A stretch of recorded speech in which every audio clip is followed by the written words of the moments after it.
प्यारे बच्चों, नेक्स्ट हमारा टॉपिक है इंथाल्पी, जहाँ इसको हम हीट कंटेंट भी बोलते हैं। तो इंथाल्पी क्या होती है? कल हमने किया था इंटरनल एनर्जी। तो इंटरनल एनर्जी क्या बताया था आपको मैंने कि सिस्टम के अंदर टोटल जो एनर्जी होती है उस एनर्जी को हम क्या बोलते हैं? इंटरनल एनर्जी बोलते हैं। ये सभी फॉर्म की जो एनर्जी अवेलेबल होती है सिस्टम के अंदर उनका सम होती है। जैसे कल हमने किया था काइनेटिक एनर्जी का sum plus potential energy plus chemical energy plus nuclear energy plus electronic energy, सबका जब हम अलजेब्रिक सम लेते हैं जो टोटल एनर्जी सिस्टम की होती है उसको कहा जाता है इंटरनल एनर्जी।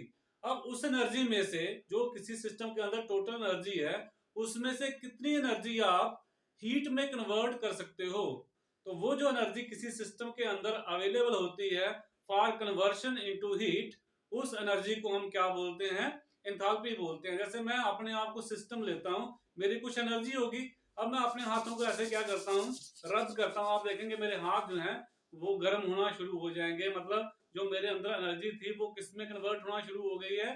हीट एनर्जी में। तो ये जो एनर्जी होती है किसी सिस्टम के अंदर जिसको हम हीट में कन्वर्ट कर सकें, उस एनर्जी को हम क्या बोलते हैं? एंथैल्पी बोलते हैं। क्योंकि इसको हम हीट में कन्वर्ट कर सकते हैं तो इसलिए इसको हम heat content of the system भी बोलते हैं। और इसको डिनोट किया जाता है एच से, कैपिटल एच लिखा जाता है। और मैथमेटिकली ये किसके बराबर होता है? ये सम होता है इंटरनल एनर्जी का और प्रोडक्ट किसका? प्रेशर एंड वॉल्यूम का। तो H is equal to E plus PV को हम क्या बोलते हैं? एंथैल्पी बोलते हैं। तो it is defined as the total amount of energy stored in a system that is available for conversion into heat. It is denoted by H and is equal to the sum of internal energy E and product of pressure and volume. तो H किसके बराबर आता है? Enthalpy H is equal to किसका होता है? E plus PV, यानी सम है किसका? इंटरनल एनर्जी का और किसका? Product of pressure and volume. Where E क्या है? इंटरनल एनर्जी, P क्या है? प्रेशर, V क्या है? वॉल्यूम। तो कल भी मैंने आपको बताया था कुछ बुक में इंटरनल एनर्जी E की जगह किससे लिखी जाती है? U से लिखी जाती है। तो आपने बुक को देख के घबराना नहीं कि सर ने E लिखवाया हुआ है तो यहाँ पे U लिखा हुआ है, दोनों से आप लिख सकते हैं। इंथैल्पी जो है ये बच्चे एक्सटेंसिव प्रॉपर्टी है, जाने कीजिए अमाउंट के ऊपर डिपेंड करती है।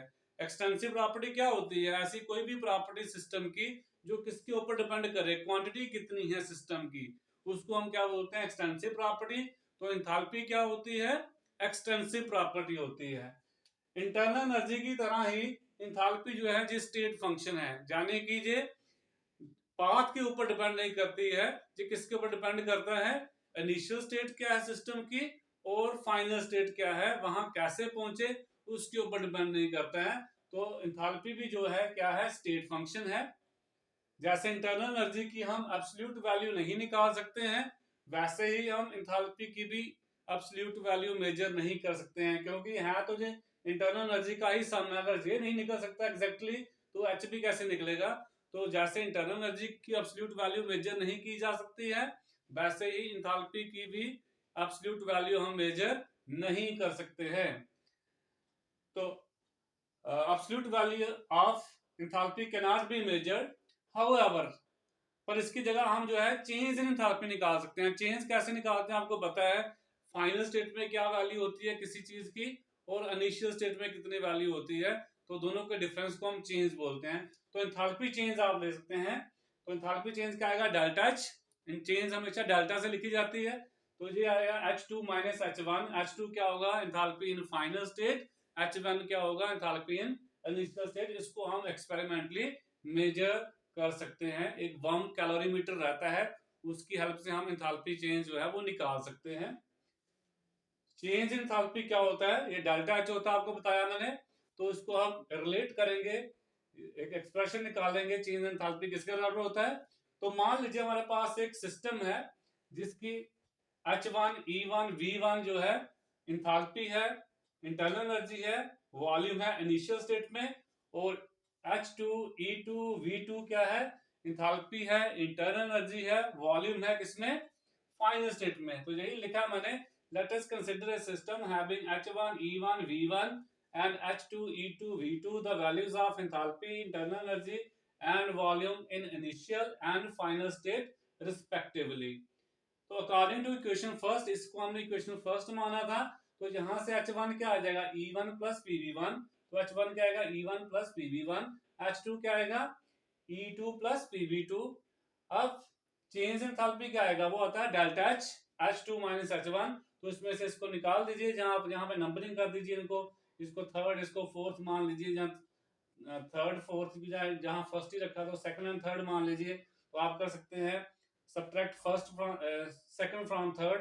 तो जैसे सीधा आपको पता है कि H1 कितना है, H2 कितना है, इनको सब्ट्रैक्ट कर लीजिए, तो डेल्टा H क्या आएगा H2 माइनस H1, तो डेल्टा H आ जाएगा H2 की जगह क्या आ जाएगा E2 प्लस PV2, और H1 की जगह क्या आ जाएगा E1 प्लस PV1, वो सब्स्टिट्यूट कर दिया हमने। अब इसको ओपन कीजिए, E2 plus PV2 minus E1 plus minus क्या हो जाता है माइनस PV1। अब E वाली अलग कर लो, V वाली अलग कर लो, तो क्या आएगा E2 minus E1 plus P दोनों में है, इधर भी P है इधर भी P है, P को कॉमन निकाल लीजिए, इधर क्या आ जाएगा V2 माइनस V1। तो E2 माइनस E1 क्या होता है चेंज इन इंटरनल एनर्जी, तो इसके क्या आएगा डेल्टा E, और V2 माइनस V1 क्या आएगा चेंज इन वॉल्यूम, तो डेल्टा V। तो डेल्टा H किस बराबर होता है delta E plus P delta V। तो चेंज इन एंथैल्पी किस बराबर आएगा change in internal energy plus pressure into change in volume. तो इसको आप इक्वेशन सेकंड मान लीजिए, तो इक्वेशन सेकंड इसको हमने रख लिया। अब आप जानते हैं according to first law of thermodynamics delta E किस बराबर होता है, जो हमने कल ही किया था Q प्लस W। अगर W क्या है वर्क ऑफ एक्सपेंशन है एट कांस्टेंट प्रेशर, मान लीजिए प्रेशर हमने क्या रख दिया है कांस्टेंट, और W क्या है वर्क ऑफ एक्सपेंशन है, तो जो W होता है किस बराबर होता है माइनस पी डेल्टा वी, जो हमने कल किया था वर्क ऑफ एक्सपेंशन किस बराबर होता है माइनस पी डेल्टा वी। तो डेल्टा E किस बराबर आएगा QP, P क्या है eight constant pressure, heat at constant pressure, minus P delta V। ये W की जगह आ गया माइनस पी डेल्टा V, तो यहाँ से QP इधर रहने दो, इसको इधर ले जाओ, तो delta E plus P delta V किस बराबर आएगा QP पहले लिख लिया हमने, तो QP is equal to delta E plus P delta V, इसको मान लिया इक्वेशन थर्ड। अब इक्वेशन सेकंड से क्या है डेल्टा H किस बराबर delta E plus P delta V, तो ये लिखा मैंने but from equation second delta H is equal to delta E plus P delta V। तो इक्वेशन सेकंड क्या आ रही है डेल्टा H किस बराबर delta E plus P delta V, और ये कह रही है QP is equal to delta E plus P delta V। तो यहाँ पे भी delta E plus P delta V है, जहां भी delta E plus P delta V, मतलब ये दोनों आपस में बराबर होंगे। तो इसका मतलब ये है फ्रॉम इक्वेशन थर्ड क्या आ जाएगा QP किस बराबर आएगा डेल्टा H। तो डेल्टा H क्या है चेंज इन एंथैल्पी। तो इक्वेशन 4 से हमें पता चला चेंज इन एंथैल्पी एक्चुअली होता क्या है। तो चेंज इन एंथैल्पी क्या है, ये हीट है सिस्टम के द्वारा अब्जॉर्ब हो रही है, जहां इवॉल्व हो रही है एट कांस्टेंट प्रेशर। तो ये वो हीट होती है जो इवॉल्व हो की जा सकती है सिस्टम के द्वारा, जहां अब्जॉर्ब की जा सकती है एट कांस्टेंट प्रेशर, तो उसको हम क्या बोलेंगे change in enthalpy. Hence from equation fourth it is clear that change in enthalpy is equal to the heat absorbed or evolved by the system at constant pressure। तो आपने याद रखना change enthalpy क्या होती है, ये हीट अब्सॉर्ब वाला system जहां इवॉल्व वाला सिस्टम होती है एट कांस्टेंट प्रेशर। तो जैसे हमने चेंज इन एंथैल्पी निकाला इन टर्म्स ऑफ हीट, वैसे हमने चेंज इन इंटरनल एनर्जी भी निकालना है इन टर्म्स ऑफ हीट। तो according to first law of thermodynamics delta E किस बराबर होता है Q प्लस W की वैल्यू मैंने आपको पहले बताई माइनस पी डेल्टा भी होगी अगर वर्क ऑफ एक्सपेंशन है, तो डेल्टा E क्या आएगा कि Q minus P delta V। Q किस बराबर आएगा उसको इधर ले जाइए, delta E plus P delta V हो जाएगा। तो एट कांस्टेंट वॉल्यूम, अगर हम वॉल्यूम कांस्टेंट रखते हैं डेल्टा V क्या आ जाएगा जीरो आ जाएगा, तो Q भी किस बराबर होगा delta E plus P into zero, which implies Q भी किस बराबर आएगा डेल्टा E, और delta is equal to QB। तो चेंज इन इंटरनल एनर्जी क्या आया heat at constant volume. QB क्या है हमने कांस्टेंट वॉल्यूम रखी है, इसलिए हमने Q के नीचे क्या रखा है VV का मतलब एट कांस्टेंट वॉल्यूम। पहले हमने क्या रखा P रखा मतलब एट कांस्टेंट प्रेशर। तो यहां से इक्वेशन फर्स्ट से क्या पता चला हमें, hence according to equation first change in internal energy is किसके बराबर है is equal to the heat evolved और absorbed by the system at constant volume. तो चेंज इन एंथैल्पी जो है वो क्या होती है हीट अब्सॉर्ब्ड या evolved by system at constant pressure, और चेंज इन इंटरनल एनर्जी किसको मेजर करती है? हीट अब्सॉर्ब या evolve by the system at constant volume. ये दो बातें आपने नोट रखनी है कि एंथैल्पी चेंज किसको मेजर करती है? एंथैल्पी चेंज मेजर करती है हीट को एट कांस्टेंट प्रेशर, और इंटरनल एनर्जी चेंज किसको करती है? हीट को ही करती है बट एट कांस्टेंट वॉल्यूम। तो ये आपने दो चीजें नोट करके रखनी है बच्चे। कई बार आपको एग्जाम में पूछ लेंगे relationship between heat of reaction at constant volume and constant pressure. अगर कोई रिएक्शन हम एट कांस्टेंट वॉल्यूम कर रहे हैं, एट कांस्टेंट प्रेशर कर रहे हैं, उसकी हीट के बीच में क्या रिलेशन होगा? तो फ्रॉम द डेफिनेशन एंथैल्पी आप जानते हैं डेल्टा एच किस तरह होता है? बेसिकली एच होता है ई प्लस पी बी। फिर हमने प्रूव किया कि डेल्टा एच किस तरह होता है? Delta E plus P delta we. But हमें पता है कि डेल्टा एच क्या होता है? क्यू पी के बराबर होता है। डेल्टा ई किस बराबर होता है? क्यू बी के बराबर होता है। तो इनकी वैल्यू यहाँ सब्स्टिट्यूट कर दीजिए। तो क्यू पी किस बराबर आएगा? Q V plus P delta V. जहाँ क्यू पी किस बराबर आएगा? Q V plus P delta V किस बराबर होता है? V two minus V one. इसको हम ओपन कर सकते हैं। क्यू पी किस बराबर आएगा? Q V plus P V two minus P V one. But आपको पता है आइडियल गैस इक्वेशन के हिसाब से पीवी किस बराबर होता है? एनआरटी। कोई अगर हमारे पास आइडियल गैस है तो पीवी किस बराबर रहता है? एनआरटी। पी आप जानते हैं प्रेशर होगा गैस का, वी वॉल्यूम होगी, एन क्या होगा? Number of moles of gas, R क्या है? गैस कांस्टेंट, टी क्या है? Temperature in kelvin scale. तो जहां से पीवी1 क्या आ जाएगा? N1RT, और पीवी2 क्या आएगा? N2RT, वेयर N1 N2 क्या है? Number of moles of gases reactant and gases product. अगर कोई रिएक्शन हो रही है, हमारे रिएक्टेंट भी आइडियल गैस और जो प्रोडक्ट बन रहा है वो भी क्या है? आइडियल गैस है। हमने यहाँ रिएक्शन लिखा हुआ ना, तो हम ऐसी रिएक्शन ले रहे हैं जिसमें हमारा रिएक्टेंट है वो गैसियस स्टेट में है, जो प्रोडक्ट बन रहा है वो भी गैसियस स्टेट में है। तो गैसियस रिएक्टेंट के नंबर ऑफ मोल्स N1 है और गैसियस रिएक्टेंट की वॉल्यूम जो है वो V1 है। इसी तरह से जो प्रोडक्ट है उसकी वॉल्यूम V2 है, और जो प्रोडक्ट गैस बन रही है उसके नंबर ऑफ मोल्स कितने बनते हैं? N2। तो Pv1 किस बराबर आएगा? N1RT, और Pv2 किस बराबर आ जाएगा? N2RT, वेयर N1 N2 क्या है? Number of moles of gaseous reactants and products respectively. Respectively मतलब ये है कि रिएक्टेंट के लिए N1 है और प्रोडक्ट के लिए N2 नंबर ऑफ मोल्स हैं। इसी तरह V1 V2 क्या है? वॉल्यूम्स हैं गैसेस रिएक्टेंट की और प्रोडक्ट्स की रिस्पेक्टिवली। तो यहाँ से Pv1 क्या आ गया? N1RT, एंड Pv2 क्या आ गया? N2RT। इसको आप सब्स्टिट्यूट कर दीजिए किसमें? इक्वेशन सेकंड में। तो हमारे पास QP किस बराबर आएगा? QP is equal to QV plus N2RT minus N1RT आ जाएगा। तो यहाँ से RT कॉमन निकाल लीजिए। QP किस बराबर आएगा? QB plus N2 minus N1RT। QP is equal to QB N2 minus N1 क्या होगा? Change in number of moles. Reaction के दौरान इनिशियल क्या था? रिएक्टेंट, फाइनल क्या था? प्रोडक्ट। रिएक्टेंट की नंबर ऑफ मोल्स क्या थे? N1, और प्रोडक्ट के क्या है? N2। तो चेंज इन मोल क्या आ गया? Delta N। तो N2 माइनस N1 को हम कर सकते हैं delta N, G for gas आ गया। आगे क्या आ जाएगा? RT। तो ये रिलेशन है किसके बीच में? Heat of reaction at constant pressure किसके बराबर होगा? Heat of reaction at constant volume plus delta N GRT।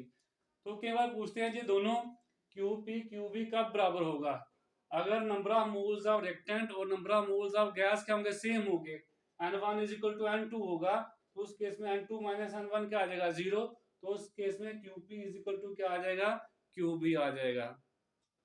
तो आपको पता है हमने एवोगैड्रो हाइपोथेसिस पढ़ा है, वो कहता है equal volumes of all gases contain equal number of moles. तो अगर नंबर ऑफ मोल्स सेम हुए तो इनकी वॉल्यूम भी क्या होगी? सेम होगी। इट मींस उस रिएक्शन के दौरान वॉल्यूम चेंज नहीं हो रही है। तो डेल्टा V 0 होना चाहिए। तो आप डायरेक्ट यहां से भी कह सकते हैं अगर डेल्टा V 0 हो जाए तो QP इज इक्वल टू क्या आएगा? QB आएगा। तो ये कंडीशन आपको याद रखनी है। QP और QB बराबर कब होते हैं? अगर किसी रिएक्शन में वॉल्यूम जो है वो चेंज नहीं हो रही है। जितनी वॉल्यूम रिएक्टेंट की है उतनी ही वॉल्यूम किसकी है? प्रोडक्ट की। रिएक्टेंट और प्रोडक्ट दोनों गैस होने चाहिए, ये भी ध्यान रखना है आपने, क्योंकि एवोगैड्रो हाइपोथेसिस तभी लगता है। तो कोई आपको पूछ ले भाई QP is equal to QB कब होगा? Heat at constant pressure, heat at constant volume बराबर कब होंगे? तो आपने कहना है अगर वॉल्यूम में चेंज नहीं आती है तब। जहां आप दूसरे शब्दों में कह सकते हैं अगर number of moles of reactant किसके बराबर हैं? Number of moles of product के बराबर हैं, तब QP इज इक्वल टू किसके बराबर आएगा? QB के बराबर आएगा। जी आपने दो बातें जो है नोट करके रखनी है तो आप चाहें तो लिख सकते हैं when delta V is equal to 0 तो क्यू पी किस बराबर आएगा, क्यू बी के बराबर आ जाएगा। जहां when n1 is equal to n2 तो तब भी क्यू पी किस बराबर आएगा, क्यू बी के बराबर आएगा। जी आपको रिजल्ट याद है, दोनों का मीनिंग एक ही है। n1 n2 कहने का मतलब यही है कि वॉल्यूम चेंज नहीं हो रही है, दोनों नंबर ऑफ मोल सेम है, तो एवोगैड्रो कहता है इनकी वॉल्यूम भी क्या होगी, सेम होगी, अगर हमने टेम्परेचर प्रेशर जो है वो सेम रखा हुआ है।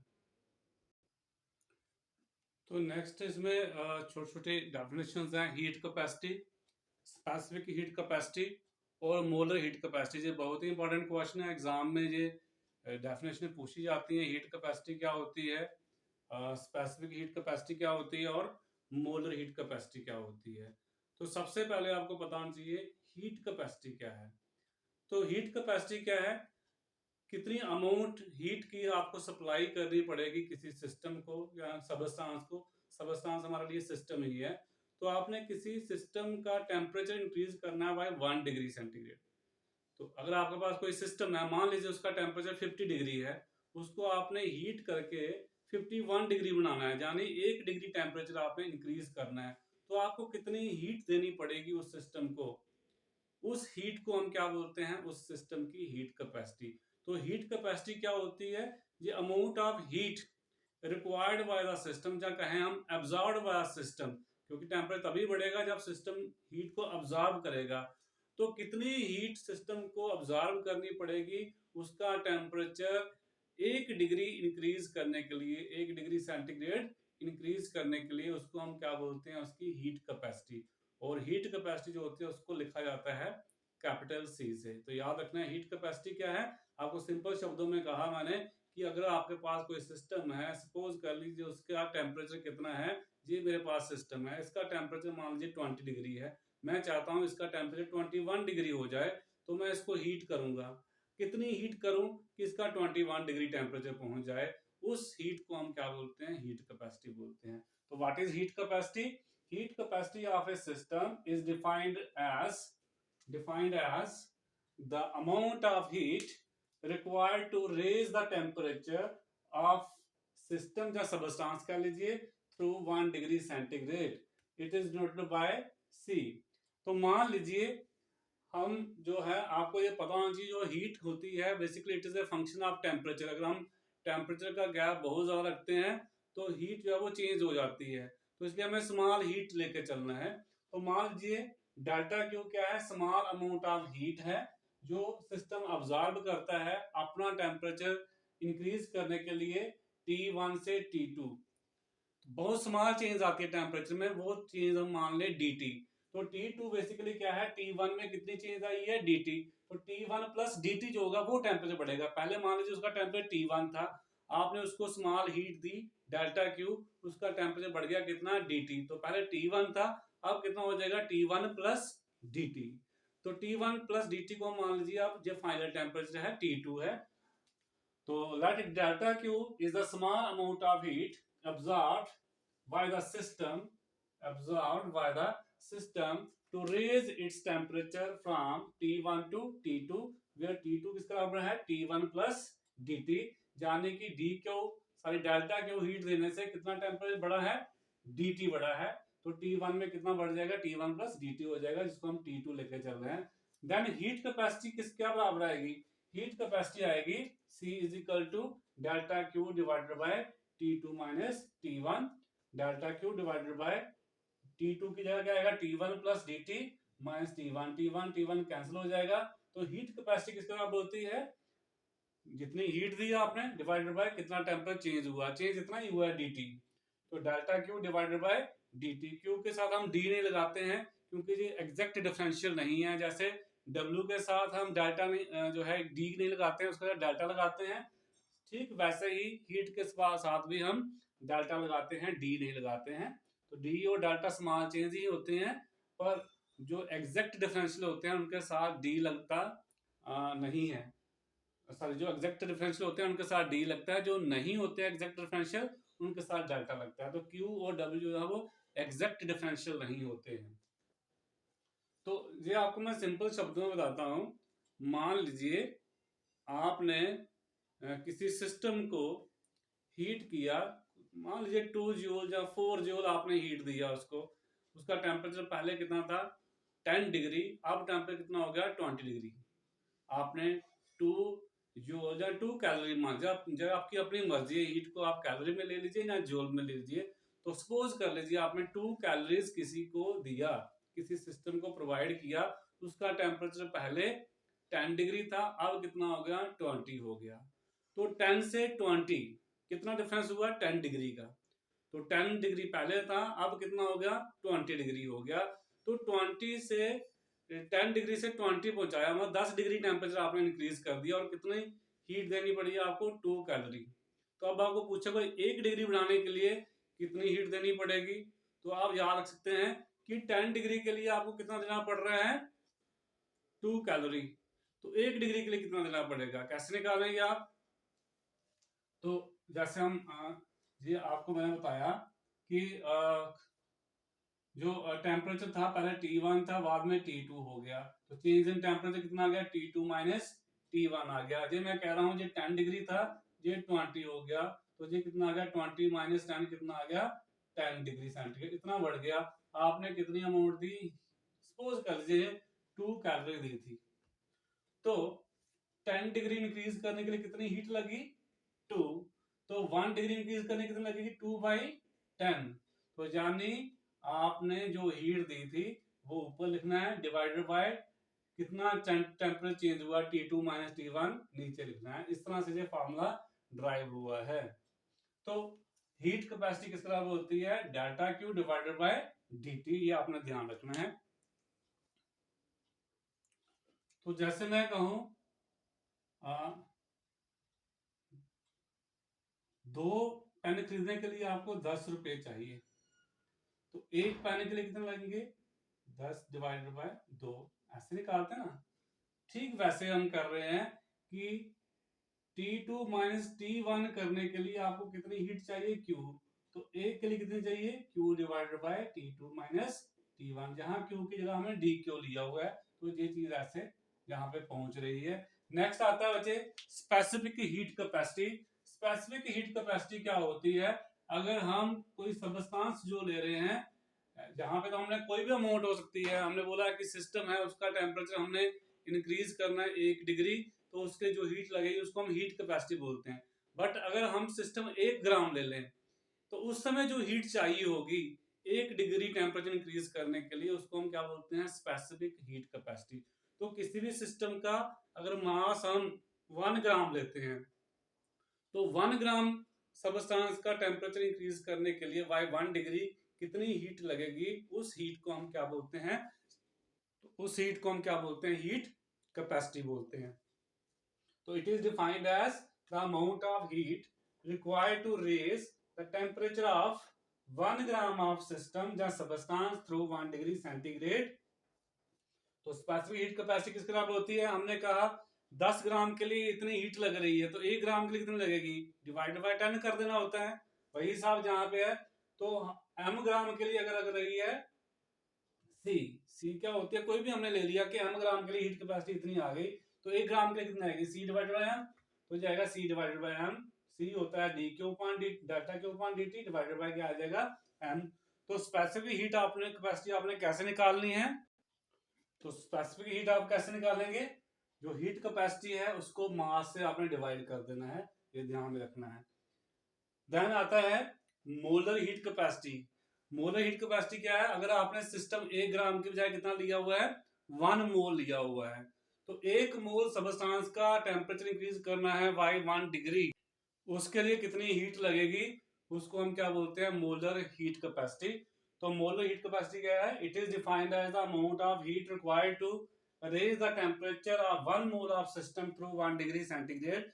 तो मोलर हीट कैपेसिटी कैसे लिखेंगे cm से, ये किस तरह आएगी, जो हीट कैपेसिटी है उसको नंबर ऑफ मोल से डिवाइड कर देना है, तो c बाई n। तो cm क्या है c by n, where n क्या है number of moles of substance. तो n क्या होता है नंबर ऑफ मोल्स कैसे निकालते हैं m by m, where m क्या है मास, m क्या है मोलर मास। तो इस n की जगह हम क्या लिखेंगे m बाई m, इसको सिंप्लीफाई करके आगे बताते हैं आपको। तो यहां से मोलर हीट कैपेसिटी किस तरह आएगा c अपॉन n, n क्या है नंबर ऑफ मोल्स, तो n किसके बराबर होता है m/m mass divided by molar mass. तो यहाँ से मोलर हीट कैपेसिटी किसके बराबर आएगी Cm = C/n, C डिवाइड इसके n की जगह लिखते हैं m/m, तो इसको सिंपलीफाई कर लीजिए, C m ऊपर का हो जाएगा m/m हो जाएगा, बट C किसके बराबर होता है हीट कैपेसिटी किसके बराबर dQ/dt के बराबर होता है। तो यहाँ से Cm किसके बराबर आएगा dQ/dt इंटू m/m। तो ये फार्मूला आपने याद रखना है, Cm का ये फार्मूला आ गया, C का जो आगे आपके मोलर हीट कैपेसिटी, जो आगे हीट कैपेसिटी जो होती है डेल्टा Q/dt। और याद रखिए बच्चे हीट जो स्पेसिफिक हीट कैपेसिटी होती है उसको स्मॉल c से लिखा जाता है, ये कैपिटल C से लिखना है heat capacity, specific heat capacity आपने स्मॉल c से लिखना है। और ये किस तरह आता है, ये आता है dQ/dt, सॉरी बार बार ये गलत हो जाता है, जाएगा डेल्टा Q/dt इंटू m। ये तीनों फार्मूले आपने याद रखने हैं। ये आपका आ जाएगा मोलर हीट कैपेसिटी, ये हीट कैपेसिटी, और ये क्या आएगा स्पेसिफिक हीट कैपेसिटी। ये फार्मूले लगा के आप तीनों निकाल सकते हो, आपको इसके ऊपर न्यूमेरिकल भी आ सकता है, एक न्यूमेरिकल आपको करके दिखाएंगे। तो इस फार्मूले से आप अगर आपको किसी की स्पेसिफिक हीट कैपेसिटी पता है तो आप क्या कर सकते हैं, उसका कितनी हीट लगेगी वो भी निकाल सकते हैं। ये डी को किस तरह आएगा C/m/dt, जहां से कुछ भी आप हेर फेर करके जैसे भी आपको न्यूमेरिकल पूछा जाएगा आप इसको सॉल्व कर सकते हैं। जैसे आपको एक क्वेश्चन आ जाए 3 gram of aluminium requires 5.4 joule of heat to raise its temperature from 298 Kelvin to 308 Kelvin. Find its तो मान लीजिए आपको क्वेश्चन आता, थोड़ी सी करेक्शन थी, 308 लिख लिया था गलती से, इसको किया है। तो 3 gram of aluminium requires 5.4 joule of heat to raise its temperature from 298 kelvin to 300 kelvin. मान लीजिए आपके पास 3 ग्राम एल्यूमिनियम है, उसका टेम्परेचर 298 केल्विन था, उसको 298 से 300 केल्विन पहुंचाने के लिए कितनी हीट लगी 5.4 जूल। तो बताइए इसकी हीट कैपेसिटी क्या है, स्पेसिफिक हीट कैपेसिटी क्या है और मोलर हीट कैपेसिटी क्या है। तो सबसे पहले आपने जो आपको गिवन दिया है वो लिखना है। आपको दी गई है कि कितनी स्मॉल अमाउंट ऑफ हीट कितनी दी है, आपने डेल्टा क्यू दिया है 5.4 जूल दिया है। मास दिया हुआ आपको एल्यूमिनियम का कितना है 3 ग्राम दिया हुआ है। फिर आपको मोलर मास एल्यूमिनियम का पता होना चाहिए, 27 होता है, ये आपको पता होना चाहिए। जो एटॉमिक मास है वही मोलर मास है इसका, तो कितना है 27। T1 शुरू में टेम्परेचर दो वो था आपको 298 केल्विन। T2 आपको दिया है T1 प्लस dt होता है, कितना दिया है 300। तो T2 plus dt minus T1 कितना आ जाएगा, ये आ जाए आपका का 300 minus 298 implies dt equal to कितना आएगा 2 केल्विन आ जाएगा। तो यहाँ से T2 माइनस T1 किसके बराबर आएगा, T2 है आपका T1 plus dt, T1 plus dt minus T1, तो T1 प्लस dt 300 है और T1 कितना है 298 केल्विन। तो कितना बचेगा T1 से T1 dt आपका आ जाएगा 2 केल्विन आ जाएगा। तो ये आपके पास गिवन था, आपके पास हीट दी गई थी, मास दिया गया था, मोलर मास पता होना चाहिए, इनिशियल टेम्परेचर T1 दिया था 298, फाइनल टेम्परेचर दिया था T2 कितना दिया था 300। तो आपने dt निकाल लिया, T2 माइनस T1 करके dt आ जाएगा 2 केल्विन आ जाएगा। अब हीट कैपेसिटी का सीधे फार्मूले आपको दिए हैं, dQ/dt होता है हीट कैपेसिटी, dQ आ गया 5.4 जूल और dt आ गया 2 केल्विन, तो ये आ गया 2.7 जूल पर केल्विन। जो केल्विन ऊपर जाएगा तो आ जाएगा जूल पर केल्विन। इसी तरह से स्पेसिफिक हीट कैपेसिटी का आपको फार्मूला बताया हुआ है, dQ/dt डिवाइडेड बाय m भी होता है, तो वही लगा लीजिए, C/m को हम बोलते हैं। तो 2.7 डिवाइडेड बाय m कितना दिया गया है 3, तो ये आपका आएगा 0.9 जूल पर केल्विन, जो ऊपर जाएगा ग्राम, इनवर्स आ जाएगा। फिर मोलर हीट कैपेसिटी किस तरह होती है ये बताया आपको, डेल्टा Q/dt इंटू m/m होता है।